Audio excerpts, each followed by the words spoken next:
శ్రీమాత్రే నమః. సద్గురు జ్యోతిష్యాలయం నుండి 2026 జూన్ నెల 22వ తారీఖు నుండి 28వ తారీఖు వరకు ఈ వారం రాశి ఫలితాలు ఎలా ఉన్నాయి, మేషరాశి నుంచి మీనరాశి వరకు. ప్రతి వరకు ఒకరికి ఒక క్యూరియాసిటీ, నాకు ఈ వారం ఆరోగ్యం ఎలా ఉంటుంది, ఉద్యోగం ఎలా ఉంటుంది, వ్యాపారం ఎలా ఉంటుంది, నా జీవితం అంతా ఎలా ఉంటుందని తెలుసుకునే ఒక తాపత్రయంలో మా ఛానల్ చూస్తున్నటువంటి మిత్రులారా, చూస్తున్నారు కదా, సబ్స్క్రైబ్, ఒక లైక్, ఒక షేర్, ఒక గంట గుర్తు కొట్టేద్దామా? రైట్. ఇక వ్యవహారానికి వెళ్ళేటప్పటికీ ఈ వారం అంతా కూడా గ్రహాలు ఎలా ఉన్నాయి, ఫస్ట్ గ్రహాల యొక్క స్థితిని బట్టే కదా ఈ వారం అంతా ఎలా ఉంటుందో చెప్తాము. గురు భగవానుడు కర్కాటకలో ఉచ్చ స్థితిలో ఉన్నాడు, అద్భుతాన్ని ఇస్తున్నాడు.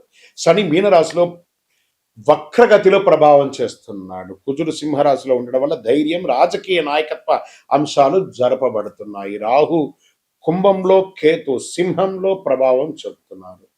ఇవన్నీ కూడా చంద్రగ్రహ రాశి ప్రకారంగా చూస్తున్నాం.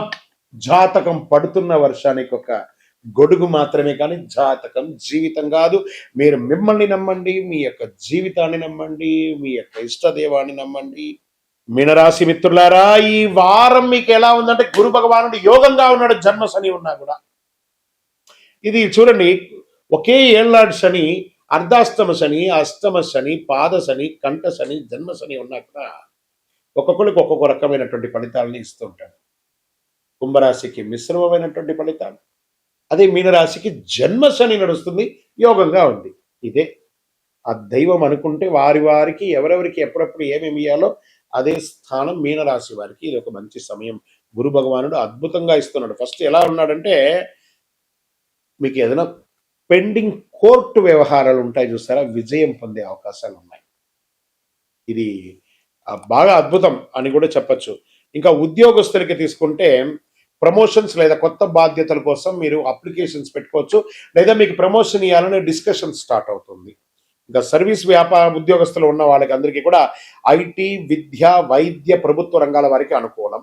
Banking, health care, education, consultancy రంగాల వారికి, ఇన్సూరెన్స్ రంగాల వారికి కూడా ఇది ఒక మంచి అవకాశం కూడా చెప్పవచ్చు. ఇంకా డ్రైవింగ్ చేసేటప్పుడు ఒళ్ళు దగ్గర పెట్టుకొని నడపండి, ఫోన్ మాట్లాడకండి. మనకంటే ఎదుటివారు ఎలా వస్తాడో మనకు తెలియదు కాబట్టి మీనరాశి మిత్రులారా, జన్మశని జరుగుతుంది. ఫ్రాక్షన్ ఆఫ్ సెకండ్లో ఏమైనా అవ్వచ్చు, జాగ్రత్త. ఆర్థికంగా ఆదాయం మిశ్రమంగా ఉంది. పొదుపు పెట్టుబడులు ఎప్పుడైనా మీరు సేవ్ చేసి పెట్టుంటారు కదా, అవి తీసి ఖర్చు పెట్టే అవకాశాలు కనబడుతున్నాయి. షేర్ మార్కెట్లో long terms, pharma, IT, FMCG రంగాల్లో కొంత దృష్టి పెట్టడం మంచిదని కూడా చెప్పచ్చు.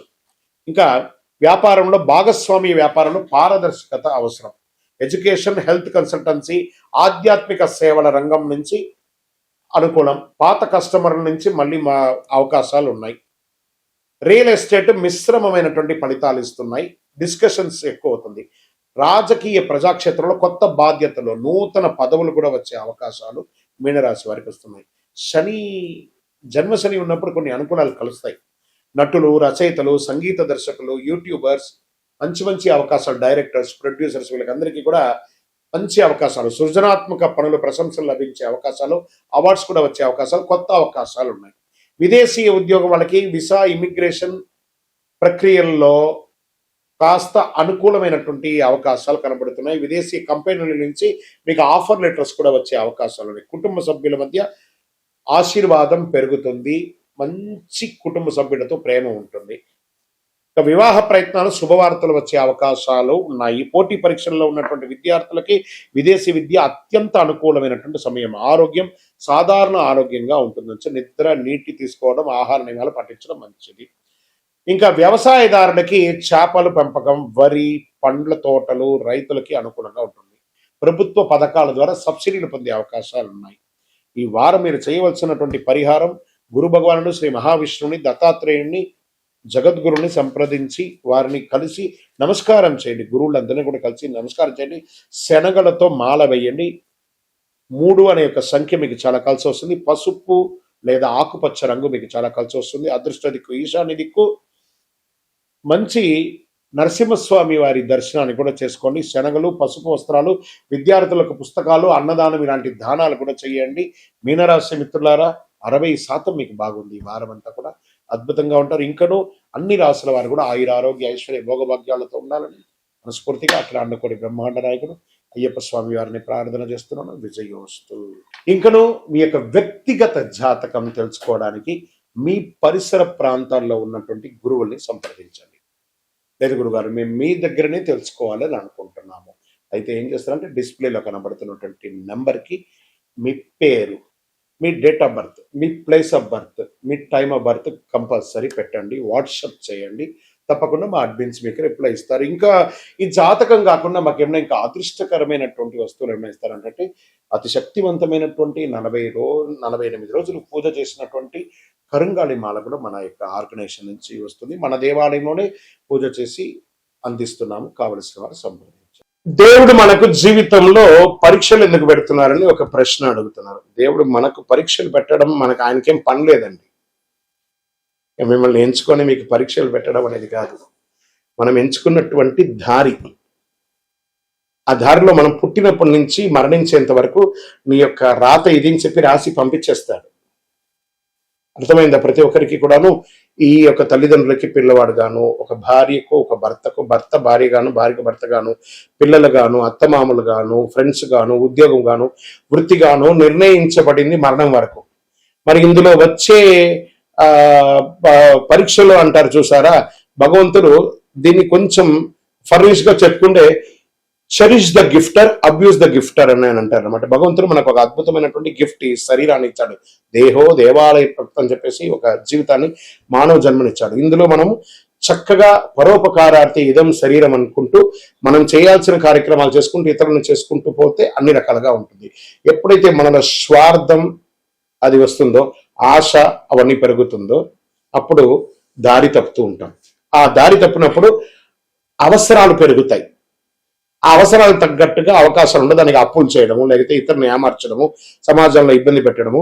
దాన్ని మనం ఏం చేస్తాం, భగవంతుడు నాకే ఇన్ని కష్టాలు ఇస్తావా అని భగవంతుడిని బ్లేమ్ చేయడం. ఆయనకి ఏమైనా పనే? మీరు పుట్టినప్పటి నుంచి మీరు మరణించేంత వరకు ఒక్క క్షణం కూడా ఆగకుండా గుండె కొట్టుకుంటూ ఉంటుంది. అప్పుడు మీకు పరీక్ష పెడుతున్నాడా భగవంతుడు, అనుగ్రహం ఇస్తున్నాడా? మనమైనా ఒక్కొక్కసారి శ్రద్ధగా ఉండం, అలా పడుకుంటాం, ఇలా లేస్తాం. మీరు పడుకున్నా, లేసినా, తిన్నా, ఏమేమి వేషాలు వేసినా వాటన్నిటినీ సగిస్తూ భావిస్తూ మీ హృదయం dub dub dub dub dub dub dub డబ్ను కొట్టుకుంటూ ఆ ప్రాణవాయుని ఇచ్చే భగవంతుడికి కృతజ్ఞత చెప్పండి. కానీ భగవంతుడు ఇబ్బంది పెట్టాడు, భగవంతుడు అనుగ్రహప్రదాయుడు.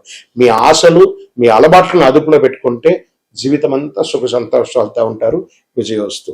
గురుగారు ఒక ప్రశ్న ఉందండి, నిజమైనటువంటి భక్తి అంటే ఆలయానికి వెళ్ళడమేనా? ఆలయానికి వెళ్ళే పూజలు, పురస్కారాలు, హోమాదులు చేస్తేనే భక్తియా, లేకపోతే ఏ రకంగా ఉండొచ్చు అని అంటే, ఇప్పుడు మాధ్యమాల ద్వారా చూస్తున్నారు చూసారా, యూట్యూబ్ ద్వారాను, టీవీ ద్వారాను చూస్తున్నారు కదా. ఎలా మీకు నేను కనెక్ట్ అయ్యాను? త్రూ శాటిలైట్ ద్వారా వెళ్ళి మీకు నేను కనెక్ట్ అయ్యాను కదా. అలాగే భగవంతుడి దగ్గరికి కూడా అలా కళ్ళు మూసుకొని ఉండగా ఆ స్వామివారి యొక్క దివ్యమంగళ తేజోమయమైనటువంటి రూపం కనబడి ఆ స్వామివారితో కనెక్ట్ అవ్వాలి. అది మీరు ఆలయంలో కూర్చుంటారా, ఇంట్లో కూర్చుంటారా, ఇంకో చోట కూర్చుంటారా అనేది కాదు ప్రశ్న. మీరు భగవంతుని ప్రార్థన చేస్తారా లేదా అనేది ముఖ్యం. ఎందుకు ఆలయాలకి ఒక ప్రత్యేకత ఉంది అని అంటే, ఒక యంత్ర ప్రతిష్ఠ చేసి నిత్య పూజలు చేసి ఒక పవిత్రమైనటువంటి భక్తులందరూ కూడా వచ్చి దర్శనం చేసుకున్నటువంటి ఎంతో పుణ్యాత్ములు నడిచిన భక్తుల యొక్క పాదధూళిలో భగవంతుడు ఉంటాడని చెప్తారు. కాబట్టి అక్కడ పవిత్రమైనటువంటి స్థలంగా ఉంటుంది. కాబట్టి ఆ దేవాలయాలకి వెళ్ళి దర్శనం చేసుకోవడం అనేది ఒక సిస్టమ్ ఉంది. కాబట్టి అక్కడ మంత్రోచ్చారణతో ఉంటుంది. కాబట్టి అక్కడికి వెళ్ళడం మంచిది. మన ఇంటిలో కూడా దేవాలయము, ఒక దేవుడు రూమ్ అనేది ఉంటుంది, అక్కడ ఉంటుంది. కానీ 24 గంటల సేపు మనలో ఆత్మ అనే ఒక దేవుడు మనల్ని పరీక్షిస్తూ చూస్తున్నాడు. తత్వమసి, దట్ ఈస్ కాల్డ్ తత్వం అసి. నువ్వు దేన్నైతే చూడడానికి, దేన్నైతే పొందడానికి ప్రపంచంలో తిరుగుతున్నావు అది నీలోనే ఉంది, చూసుకో. అహం బ్రహ్మాస్మి అని చెప్పాడు. భగవంతుడు నీలోనే ఉన్నాడు. శివం శివం శివం. ఈ శివం లేకపోతే దాన్ని శవం శవం శవం అంటారు. కాబట్టి దేవాలయానికి పూజ చేయాలా, నీలో పూజ చేయాలా అనేది కాదు. పూజ చెయ్యి, కనెక్ట్ అయ్యి భగవంతుని. నువ్వు పూజించకపోతే కొట్టడు భగవంతుడు, కానీ పూజిస్తే నువ్వు ఇంకా బాగుంటావు. బాగా గుర్తుపెట్టుకోండి. ఆర్గ్యూ చేయడం వల్ల మనం బాగుంటామా, నెగిటివ్ అవుతామా అని అంటే, ఆర్గ్యూ చేయడం వల్ల నెగిటివ్స్ వస్తుంది. కానీ నువ్వు ఆర్గ్యూ చేయకుండా సైలెంట్ గా ఉంటే బాగా అయిపోతామంటే బాగా అయిపోమట, కానీ నెగిటివ్ అనేది తగ్గిపోతుంది. చాలదా? అదే భగవంతుడు. దేవాలయానికి వెళ్ళడం, మనం చేయడం అనేది కర్మ ఫలితం తప్పకుండా మనల్ని చేరుతుంది. అంటే కర్మ రిటర్న్స్ అంటారు చూసారా, అవును, ఎదుటి వాళ్ళకి ద్రోహం చేయాలి అని అనుకుంటే ఇక్కడ చూడండి, చెయ్యి నేను ఇలా పెట్టాను, నేను నిన్ను ఇలా ఇబ్బంది పెడుతున్నాను అని ఒకటి చెయ్యి అక్కడ చూపిస్తుంది. ఇక్కడ 1, 2, 3 వేళ్ళు నిన్ను చూపిస్తుంది, పైన భగవంతుడు చూస్తున్నాడు. 3 వేలు సమాజం నిన్ను చూస్తుంది, భగవంతుడు పైన చూస్తున్నాడు. కానీ నువ్వు చూపే వేలు ఒకటే అనమాట. అఫ్ కోర్స్ నువ్వు ఎవరికైనా చెడు చేస్తే 4 రకాలైనటువంటి చెడు నీకు రిటర్న్ ఖచ్చితంగా వస్తుంది.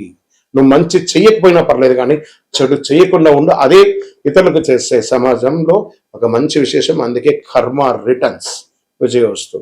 కృష్ణుడు మహాభారతంలో యుద్ధాన్ని ఎందుకు ఆపలేదు? ఇక్కడ మీకు మంచి ప్రశ్న. ఆయన కూడా, కృష్ణుడు కూడా యుద్ధం చేయమని చెప్పలేదు. మీరు బాగా గుర్తుపెట్టుకోవాలి. రథసారథిగా అర్జునుడికి పార్థసారథిగా కూర్చున్నాడు ఆయన. ఈయన పోయి యుద్ధం చేయడ కర్మణ్యేవా నివాసస్తే మాపడే సుఖదాసన. ఈయన ఏం చెప్పాడు? మనమందరూ కూడా 732 శ్లోకాలు ఉన్నటువంటి భగవద్గీతను శ్రీకృష్ణుల వారే మనకు అందించారు. కొన్ని అధ్యాయాల వరకు ఆ అర్జునుడు ఆయన ఒక రైడర్ లాగా చూశాడు, ఒక సారథి లాగా, ఒక డ్రైవర్ లాగా చూశాడు. అప్పటి వరకు నేను క్షత్రియుణ్ణి, నేను ధర్మరాజు యొక్క తమ్ముణ్ణి, పంచపాండవుల ఒకడిని అనే ఒక ప్రౌడ్తోనే ఆ అర్జునుడు ఉంటూ ఉంటాడు. ఆ యొక్క 11వ అధ్యాయాన్ని చెప్పేటప్పుడు విశ్వరూప అవతారం ఒకటి వస్తుంది. ఆ అధ్యాయంలో స్వామివారు విశ్వరూపం ధరించి అర్జునుడికి దర్శనం ఇస్తాడు. దర్శనం ఇచ్చి అప్పటి నుంచి అర్జునుడి యొక్క బాడీ లాంగ్వేజ్ మారిపోతుంది. ఎందుకంటే స్వామి ఎటు తల ఎత్తినా స్వామి వారు కనబడట్లేదట. అంటే అంతటి మహానుభావుడికి యుద్ధం ఒక లెక్కన కాదు కదా. ఎంటైర్ భగవద్గీతలు ఎక్కడ కూడా యుద్ధం గురించి చెప్పలేదు. స్వామివారు చెప్పినటువంటి ఆ 700 శ్లోకాల భగవద్గీతలో కూడా యుద్ధం గురించి మాట్లాడలేదండి, జీవితం గురించే మాట్లాడారు. శ్రీకృష్ణుడు జీవితాన్ని ఉపదేశించడానికే ఉన్నాడే కానీ యుద్ధం గురించి ఉపదేశించడానికి కాదు. మనం ఆనందంగా ఉంటే శ్రీకృష్ణుడు ప్రేమగా కనబడతాడు. మనం కొంచెం మాలిన్యంగా ఉంటే అది యుద్ధ వాతావరణంగా కనపడుతుంది. మన యొక్క బుద్ధిలోని మంచి చెడు రెండు ఉంది కాబట్టి ఆ మంచి చెడుని ఎదిగి నువ్వు ముందుకు వెళ్ళు అని భగవద్గీతలో యొక్క సారాంశంగా శ్రీకృష్ణుడు చెప్పారు. కాబట్టి అందుకే శ్రీకృష్ణుడు యుద్ధం చేయమని చెప్పలేదు, అధర్మాన్ని మాత్రం జయించమన్నాడు కానీ యుద్ధం చేయమనలేదు. భయభక్తులతో ఉండాలి అన్నారు. భక్తి ఉంటే భయం ఎందుకు ఉండాలంటే భయభక్తులతో ఉండాలి. అక్కడ ఎదుటి కూర్చున్నది మనం ఒకళ్ళమే. ఈ ప్రపంచాన్ని ఏలే అఖిలాండ కోటి బ్రహ్మాండ నాయకుడు అక్కడ కూర్చున్నాడు ఎదురుగుండా. ఆయన చూసినప్పటికీ భయభక్తి ఉండాలి. దేవుని చూసినప్పుడు ఆ భయం ఉండాలి, భక్తి ఉండాలి. ఆ ఒక దేవుడు కనబడని ఒక గొప్ప శక్తిగా అక్కడ కూర్చున్నాడు. దైవం మానుష రూపేణ. అది ఎలా కనబడుతున్నాడు? తల్లిదండ్రిగా, గురువులుగా, సమాజంలో పెద్దవాళ్ళుగా, అర్చకులుగా, ఆరాధులుగా ఉన్న వాళ్ళని అందరూ కూడా ఒక ప్రేమగా చూస్తే సాక్షాత్ భగవంతుని చూసినట్టుగా ఆ భయభక్తితో ఉండాలి అని అంటారు. ఆఖరికి మనకు విద్య నేర్పించిన టీచర్ దగ్గర కూడా భయభక్తులతో ఉండాలి.